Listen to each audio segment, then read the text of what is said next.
Si Ayton gusto pang mag-stay sa Lakers pero mukhang ang Lakers wala nang interes sa kanya pabalikin. Nadamay pa ngayon itong si Jake LaRavia.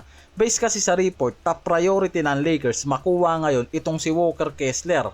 Ang tagal na rin talagang tinatarget yan ng Lakers pero parang palos. Bukod sa sobrang taas kasi ng asking price na hinihingi ng Utah Jazz, isa pa, hindi ganong kadali makuha yan dahil ang daming teams na sumusubok rin na makakuha siya at ang Lakers masikip ang cap flexibility. Kaya nagkakaroon ng bidding war Masyadong mataas ang salary demand na hinihingi rin kasi nitong si Walker Kessler sa Utah Jazz. Sa report, dinecline niya yung 5 years 140 million na extension. Kaya inaasahan talaga na papasok siya sa free agency. First round pick kasi si Kessler, kaya ngayon after ng rookie contract niya, may rights pa rin sa kanya ang Jazz na gawin siyang restricted free agent gamit yung qualifying offer. Kaya hindi mawawalan ng rights ang Utah Jazz sa kanya Kahit makapili siya ng team na lilipatan sa free agency, hawak pa rin ng Jazz ang desisyon para i-match ang salary at trade assets sa kanya. Matching rights yung tawag nila dyan.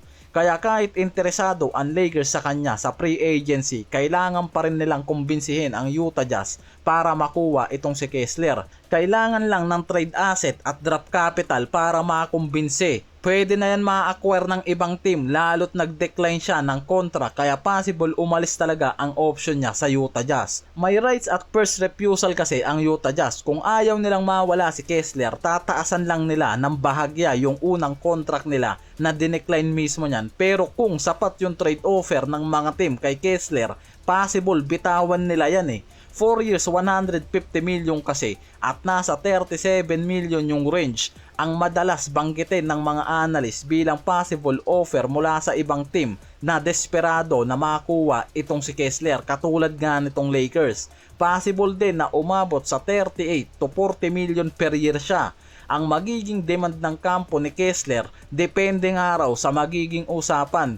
Kung magkakaroon ng bidding war, possible tumaas pa Kaya hindi rin ganong kadali. Kailangan talaga ng Lakers magbitaw ng maraming free agent nila at possible draft picks para maging interesado ang Utah Jazz. Sa mga report ngayon, ang possible package na gamitin ng Lakers para kay Kessler ngayon, itong si DeAndre Ayton na starting caliber nila dahil malaki rin yung hawak niya na contract at possible bitawan siya ng Lakers. Kasama dyan sila Jake LaRavia, Vanderbilt, Dalton Knecht, dalawang future first round pick.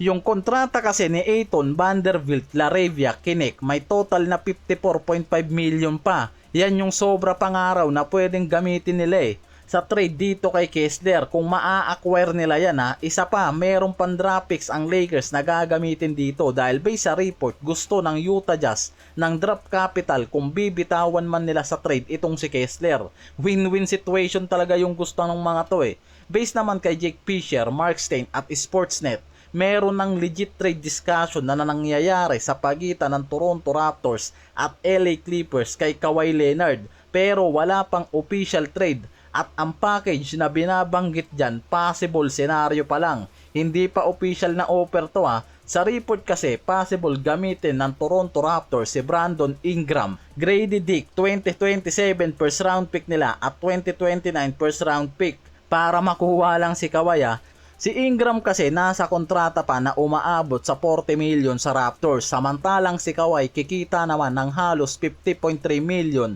sa susunod na season dito sa Clippers. Mas madali nga raw kasing i-match ng Raptors yung kabuang salary package gamit si Ingram kaysa kung gagamitin nila si RJ Barrett.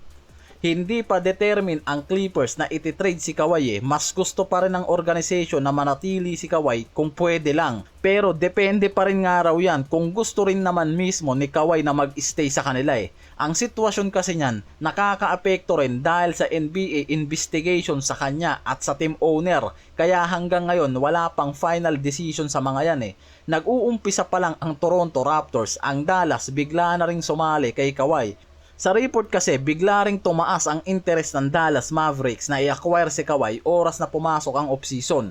Dallas Mavericks kasi, yung nakikitang pinaka-aggressive at interesado dito kay Kawhi Base pa sa report, meron ng concrete trade framework ang Dallas para makakuha itong si Kawhi habang nasa Clippers pa. Sa The Athletic, lumalabas kasi ang possible trade package ng Dallas para makuha si Kawhi sa Clippers. Itong si Klay Thompson, PJ Washington at mga future draft picks. Gusto siya ng Dallas dahil nasa championship window rin yung mga to para kay Flagg at Irving. Naniniwala ang Dallas na kahit nasa mid-30s na si Kawhi, kung magiging healthy yan ng buong season, reasonable pa rin yung trade, lalo na sa pagiging elite two-way player niya na makakatulong para kay Kyrie at Flagg sa championship window Sa Toronto Raptors may mutual interest na kay Kawhi at bukas mismo si Kawhi na mag-sign ng extension kung dyan siya mapupunta. Samantalang sa Piston kasi interesado sana pero lumalamig yung mga usapan dahil ayaw ni Kawhi na mag-extend ng contract dyan.